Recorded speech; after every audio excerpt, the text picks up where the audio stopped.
Hey, welcome to a Liftoff Product Sense Product Design PM interview lesson. My name is Kevin Wei. I'm a Senior Product Manager at Amazon. I've recently landed offers from FAANG and top startups, and I spent the last 3 years helping PMs consistently land great offers as an interview coach. I'll walk you through the common mistakes I've seen in PM interview questions and how to avoid them so that you can secure that 10 out of 10 rating in your interviews. So let's get started. In your product sense interview, one of the most common questions you will face is some variation of, what's your favorite product? And don't be surprised when the follow-up question to this is, how would you improve it? This lesson will cover how to answer both of these questions in a way that truly shows your product skills. This is a popular question because it lets the interviewer evaluate you in 3 dimensions. 1. Product thinking. What audience is a product designed for? What issues does it solve? And how does it solve those problems? At its core, why does a product work well? What are its first principles? 2. Strategic thinking.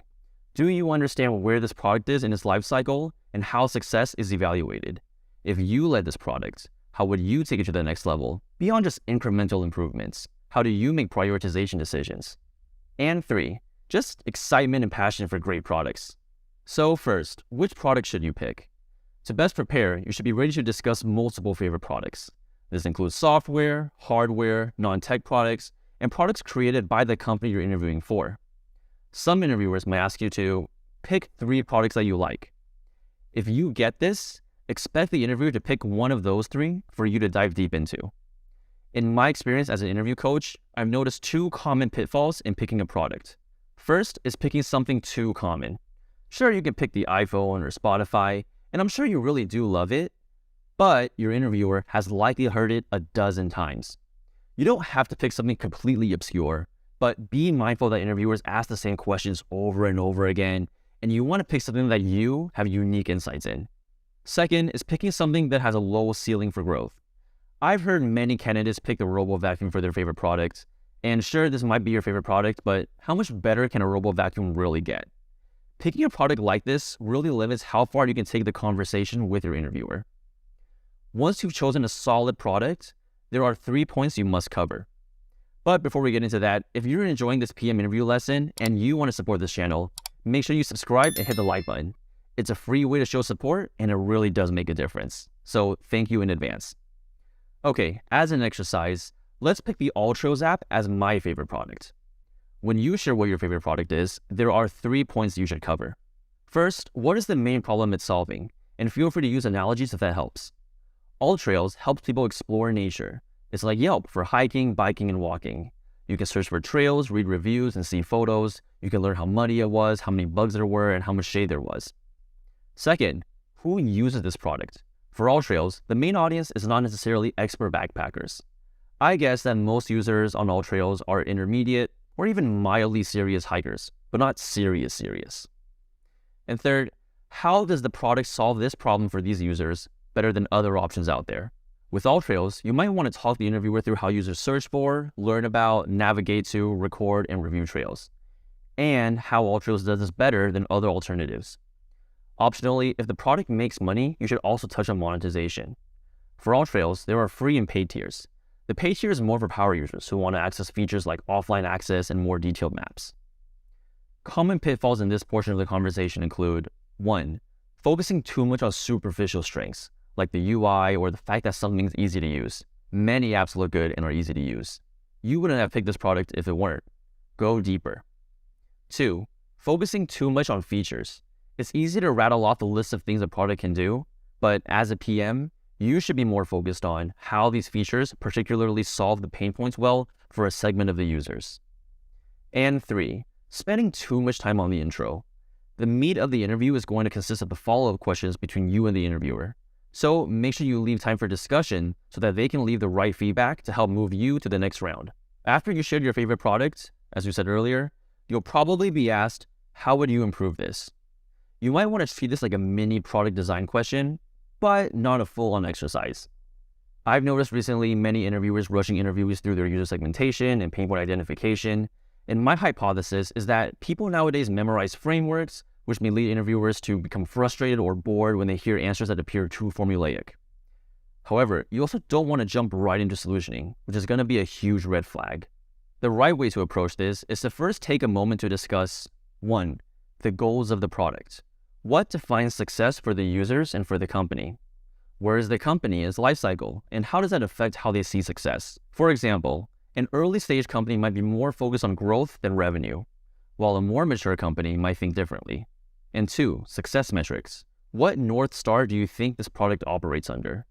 To keep things short, we'll have a separate lesson on this, but at a high level, which metrics do you believe this product is primarily focused on improving? AllTrails has recently ventured into paid subscriptions, so I'd imagine they're focusing on both MAUs, monthly active users, and paid signups. MAUs ensure the overall health of the product and show that users are coming back to use AllTrails. Paid signups show how much the paywall value prop resonates with users. Now that you've aligned with your interviewer on what success looks like, you can move on to the fun part. This is your opportunity to flex your product and strategic thinking skills. Feel free to point out any major pain points your solution solves, but again, there's no need to be too frameworky here. There are 3 things to consider to improve your favorite product. 1. Think about an answer that discusses a strategic bet, like a new vertical, a new audience, or a new partner. For example, I could build a feature to attract more hikers to AllTrails, particularly those who are just interested in taking photos for social media. I could leverage the existing images that were uploaded by users along the trail to identify the most Insta-worthy locations. Then, these users can start their hike in quote-unquote photography mode, with a focus on capturing the perfect Instagram shot. Once the ideal location has been identified, AllTrails can provide guidance on the most direct route to that spot, and then help them quickly return to their starting point. 2. Keep in mind the strengths of the company. Especially if you're interviewing at a large company, chances are you can reuse learnings and technology from other quarters of the company. As an example, if you picked Kindle, you can leverage the broader Amazon ecosystem. Think about the data, flywheels, or network effects you could tap into. And 3, consider building features to improve things the user does before or after the key moment of engagement. With AllTrails, think about what happens before and after hiking. Usually, hikes are a social activity where a group might get lunch together after a hike. So maybe AllTrails can help members find the best or unique nearby restaurants to make their day of hiking even more perfect. A common pitfall in pitching ideas is focusing too much on surface-level improvements. Note that surface-level improvements are not the same as discussing one-off features. The difference is that a one-off feature can still tie your idea up into a cohesive strategy, making it more than just a service-level enhancement. There's a popular framework called the BCG Growth Share Matrix that you can touch on. For product management, the exact framework isn't important, but the concepts are universal. You could talk about how your idea would either 1. Make this product even more of a leader in the space, and or 2. Make the product more attractive to more people, thus increasing market size. Simply adding more filters to the search function of AllTrails may seem like a minor enhancement, and it might not be clear how this would contribute to a broader strategic objective, so make sure you connect your proposals to a larger goal, like increasing the number of MAUs. Also, avoid pitching just one thing. Come up with a few ideas to show more breadth, and this will also help you show your prioritization skills. Now that you've pitched your ideas, it's time to whittle them down so that you can share a solid recommendation. You're going to want to prioritize your ideas using some framework, which can be as simple as impact versus effort. Impact meaning how much you're moving the needle for the success metric you identified. And it's important to explicitly call back to the fact that you're optimizing for this. And effort, meaning feasibility. How hard is this to build? Does it require technology that's not mature enough yet? Are there any legal or policy concerns? You should also be able to have a discussion on the quickest way to validate your hypothesis toward the success metric. Be able to discuss how you might phase your ideas for improvement over a longer time scale. Ultimately, these steps are just meant to help guide your conversation. So don't feel too attached to any particular way of thinking. Be flexible and take cues from your interviewer if they want to veer into a different direction. As a part of this discussion, you should also discuss risks or trade-offs that might affect your decision-making. Is the company well suited to do this? Consider if the team needs a technical skill set to build the idea, the distribution or partnerships needed, or macro trends that might be relevant. Also, how defensible is this? Can a competitor copy this? This sounds like a lot, and your interviewer may choose to drill down on one aspect of the conversation versus others. But fortunately, or unfortunately, this is one of the only questions you can prepare for ahead of time. So, in summary, be strategic in choosing your favorite product. Don't pick something too common or something with a low ceiling for growth. Briefly talk about how this product solves a pain point for a particular user. Don't focus on superficial strengths or features, and expect a follow-up question on improving the product. Here, you'll want to align on the goals of the product and pick ideas that flex your product and strategic thinking skills. Think big. Think about best that the company can make, and leverage the strengths of the particular company.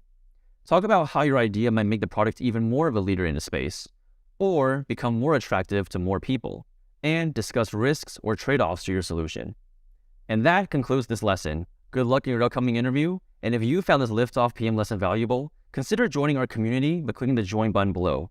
By joining, you'll unlock many more valuable PM interview lessons, get access to exclusive posts, and be a part of a private community of PMs preparing for interviews.